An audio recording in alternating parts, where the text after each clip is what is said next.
જામનગરમાં JCC heart ઇન્સ્ટિટ્યૂટમાં PMJ યોજનામાંથી suspend કરાય, જ્યાં હૃદયને લગતા ઓપરેશનમાં ક્ષતિ થતી હોવાનું જણાતા આ કાર્યવાહી હાથ ધરવામાં આવી છે। હોસ્પિટલને યોજનામાંથી સસ્પેન્ડ કરી દેવાય છે અને 6 લાખથી વધુનો દંડ પણ કરવામાં આવ્યો છે। 105 કાર્ડિયાક પ્રોસિજરમાં ગેરરીતિ માટે આ દંડ ફટકારવામાં આવ્યો। હોસ્પિટલે દોષનો ટોપલો તબીબ પર ઢોળી દીધો હતો। ડૉક્ટર પાર્શ્વ વોરાએ ગેરરીતિ કરી હોવાના આક્ષેપ ઉઠ્યા હતા। ડૉક્ટર પાર્શ્વ વોરાને પણ સસ્પેન્ડ કરાયો છે। હોસ્પિટલમાં 800 દર્દીઓનું ઓપરેશન થયું હતું। કરવામાં નથી આવી, મેનેજમેન્ટને અંધારામાં રાખી અને મેનેજમેન્ટને કોઈ પણ જાણ કર્યા વગર જ આ વસ્તુ કરેલ છે।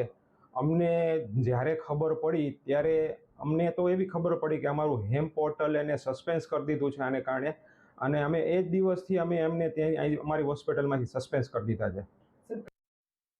તો આ મામલે દર્દીના પુત્રએ પણ તબીબ સામે આક્ષેપ કર્યા છે। કહ્યું કે ડૉક્ટર પાર્શ્વ વોરાએ ચેકઅપ વગર જ ઓપરેશન રૂમમાં ધકેલ્યા હતા। સાથે દર્દી ચાલીને હોસ્પિટલ આવ્યા હતા અને હોસ્પિટલ આવ્યાના 2 કલાકમાં જ મૃત્યુ પામ્યા।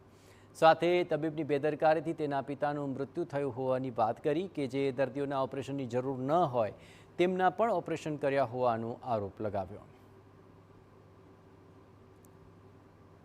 સાહેબ દ્વારા થતી ગેરનીતિઓ ધ્યાનમાં આવતા જ ઓગસ્ટ 2022માં સાહેબને ટર્મિનેટ કરી દેવામાં આવ્યા।